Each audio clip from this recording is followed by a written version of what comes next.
आज पढ़ेंगे cranial nerve third के बारे में। क्रेनियल नर्व थर्ड के बारे में देखो, क्रेनियल नर्व थर्ड जो है, ठीक है। आ, देखो, क्रेनियल नर्व जितनी भी होती हैं या तो सेंसरी होंगी या मिक्स्ड होंगी, कभी भी प्योर मोटर नहीं होगी।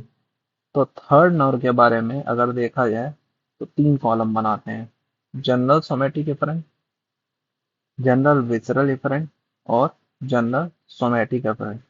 General somatic afferent, somatic somatic का मतलब ये हो गया कि एक्स्ट्रा ओकुलर मसल्स या टंग, तो हमको पता है कि ओकुलोमोटर ना एक्स्ट्रा ओकुलर को सप्लाई करती है। जनरल विसरा, जनरल विसरा को जो सप्लाई करती है, जैसे रिंगर वेस्टफॉल न्यूक्लियस जो किसको सप्लाई करती है, सीलियारिस को, सीलियारिस को स्पिंटर प्यूपिली को।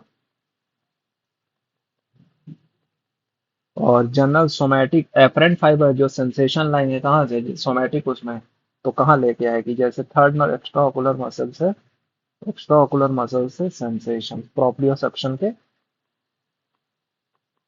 प्रोप्रियोसेप्शन के सेंसेशंस लेके आएगी।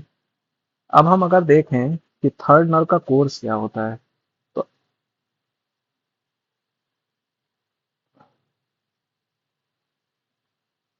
At the level of superior colliculus, mid brain के लेवल पे या सुपीरियर कॉलिकुलस है, ठीक है, थर्ड नर्व एराइज होती है। और यहाँ पे आपस में थर्ड नर्व के जो न्यूक्लियस है, सॉरी, वो फ्यूज होते हैं, साथ में होता है एडिंगर वेस्टफॉल न्यूक्लियस। ये है अपना एडिंगर वेस्टफॉल न्यूक्लियस, ये थर्ड नर्व के जो न्यूक्लियस है वो आपस में फ्यूज है। थर्ड नर्व जब निकलती है तो यहाँ पे पोस्टीरियर सेरिबेलर आर्टरी, ठीक है, और superior cerebellar artery, superior cerebellar artery के बीच से होते ही थर्ड नर्व निकलती है। फिर क्या होता है, यहाँ पे एक आता है कैवर्नस साइनस, कैवर्नस साइनस के लेटरल वॉल से होते हुए थर्ड नर्व जाती है, ठीक है। और सुपीरियर ऑर्बिटल फिशर में, सुपीरियर ऑर्बिटल फिशर में दो पार्ट में डिवाइड हो जाती है, एक अपर डिवीजन, दूसरा लोअर डिवीजन। अपर डिवीजन जो होता है वो सप्लाई करता है तुम्हारा कौन सी मसल को, कौन सी मसल को, लेपेटर पल्पेब्री सुपीरियोरिस, ठीक है, लेवेटर पल्पेब्री सुपीरियोरिस को अपर डिवीजन सप्लाई करता है, साथ में सुपीरियर रेक्टस को, सुपीरियर रेक्टस को सप्लाई करती है अपर डिवीजन। लोअर डिवीजन किसको किसको सप्लाई करती है, आपका मीडियल रेक्टस को, ठीक है, मीडियल रेक्टस को, इंफीरियर रेक्टस को और इंफीरियर ऑब्लिक को। तो किसको किसको सप्लाई करती है, मिडिल रेक्टस, इंफीरियर रेक्टस और इंफीरियर ऑब्लिक, ठीक है।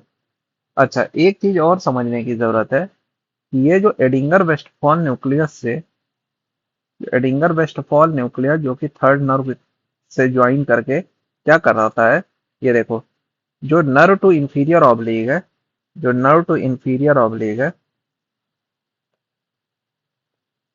वहां से नर्व टू इंफीरियर ऑब्लिक से ये और मीडियल रेक्टस की नर्व, ठीक है, ये इसकी मदद लेके रिले कर लेती है किसमें, सिलियरी गैंग्लियन में।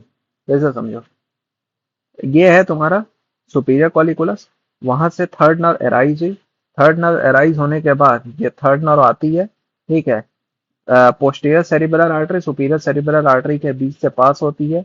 यहाँ सुपीरियर ऑब्लिक फिशर होता है, कहाँ पे, यहाँ होता है सुपीरियर ऑब्लिक फिशर, मतलब ये पूरे में ही होगा। सुपीरियर ऑब्लिक फिशर से पहले पहले मतलब वहां डिवाइड हो जाएगी, उससे पहले अपर डिवीजन और लोअर डिवीजन में। अपर डिवीजन सप्लाई करता है तुम्हारे एल्पियस को, सुपीरियर रेक्टस को, और lower division medial rectus, inferior rectus, inferior oblique. फिर क्या होता है कि जो एडिंगर वेस्टफॉल न्यूक्लियस है वो थर्ड नर्व के साथ ज्वाइन होके Edinger Westphal nucleus ciliary ganglion में रिले करती है through the help of nerve to inferior oblique, ठीक है। अब होगा क्या कि ये समझ में आया कि नहीं समझ में आया कि कैसे इंफीरियर ऑब्लिक के सिलियरी गैंग्लियन में रिले करेगी। फिर सिलियरी गैंग्लियन से चीजें कहाँ तक जाएंगी, ठीक है, ये किसको सप्लाई करेगा, स्पिंटर प्यूपली को, और सीलियरिस मसल्स को, क्योंकि जो डायलेटर प्यूपिल ही होते हैं बेसिकली, जो डायलेटर प्यूपिल है, जो प्यूपिल को डायलेट करता है, डायलेटर प्यूपिली की बात की जाए तो डायलेटर प्यूपिली जो होती है वो ऑप्थेल्मिक आर्टरी, ये जो ऑप्थेल्मिक आर्टरी होती है, ठीक है, स्पाइनल कॉर्ड से निकलता है क्या, स्पाइनल कॉर्ड से निकलता है सुपीरियर सर्वाइकल सिंपैथेटिक गैंग्लियन, यहाँ ये रिले करेगा, सुपीरियर सर्वाइकल सिंपैथेटिक गैंग्लियन जो है यहाँ रिले कर दिया, फिर यहाँ से जो है पोस्ट गैंग्लियोनिक फाइबर्स निकलते हैं, ये ऑप्थेल्मिक आर्टरी के अराउंड बाइंड करते हैं और क्या करते हैं किसको, डायलेटर पिपलाई को सप्लाई करते हैं, ठीक है। ये कॉन्सेप्ट हो गया ओवरऑल थर्ड नर्व का कोर्स का।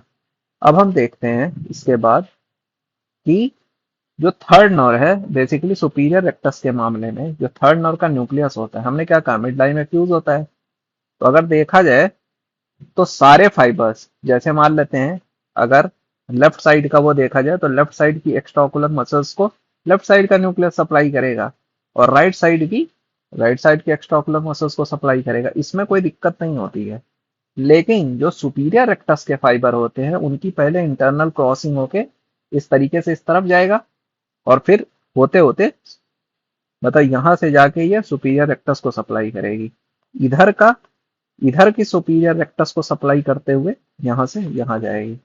इसीलिए अगर देखा जाए कि अगर मान लेते हैं थर्ड नर्व की इंजरी हो जाए, ये पूरी थर्ड नर्व इंजर्ड हो गई, अब इस थर्ड नर्व में होगा क्या, इप्सिलेटरल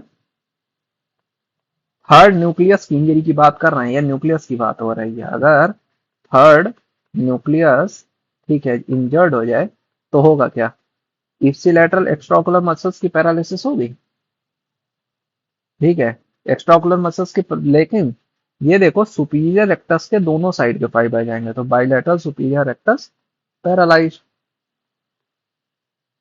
ठीक है, ये चीज यहां तक समझ में आई। उसके बाद देखो अब हम पढ़ते हैं थर्ड नर्व की इंजरी के बारे में।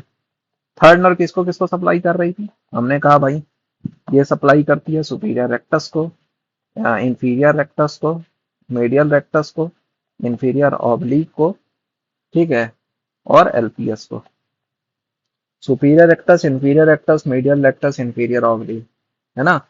अब बताओ अगर थर्ड नर्व की इंजरी हो जाए तो एलपीएस इंजर्ड हो जाएगा, लेवेटर पाल्पेब्रल सुपीरियर का काम है आइलिड्स को ऊपर करके रखना, हो गया तो इप्सिलैटरल टोसिस होगी, ठीक है। मीडियल रेक्टस की पाल्सी हुई तो लैटरल रेक्टस ज्यादा काम करेगा तो डाइवर्जेंट स्क्विंट होगा, होगा, ये भी समझ में आ रहा है। मीडियल रेक्टस क्या कर रही थी, आई बॉल को इनसाइड घुमाती है, superior rectus plus inferior oblique ये क्या करती है ऊपर की तरफ।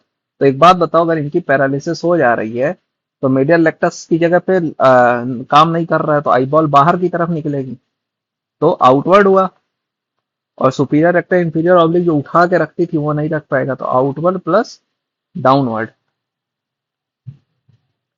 आई बॉल हो जाएगा किस साइड का, इप्सिलैटरल साइड का, ठीक है। फिर हमने पढ़ा था कि थर्ड नर्व का न्यूक्लियस जो होता है बेसिकली थ्रू एडिंगर वेस्टफॉल, जो थर्ड नर्व का वो क्या करता है स्पिंटर प्यूपिली को सप्लाई करता है, स्पिंटर प्यूपिली नहीं काम करेगा तो क्या होगा, प्यूपिल डायलेटेड रहेगा, ठीक है। और जब प्यूपिल डायलेटेड रहेगा तो लाइट रिफ्लेक्स में यही तो होता है कि प्यूपिल कंस्ट्रिक्ट करते हैं तो लाइट रिफ्लेक्स का लॉस हो जाएगा, ये हो गया स्पिंटर प्यूपिली। सीलियरिस मसल्स अगर पैरालाइज्ड हो गई तो एकोमोडेशन का लॉस हो जाएगा। तो ये पूरा जो था वो थर्ड नर्व के बारे में था।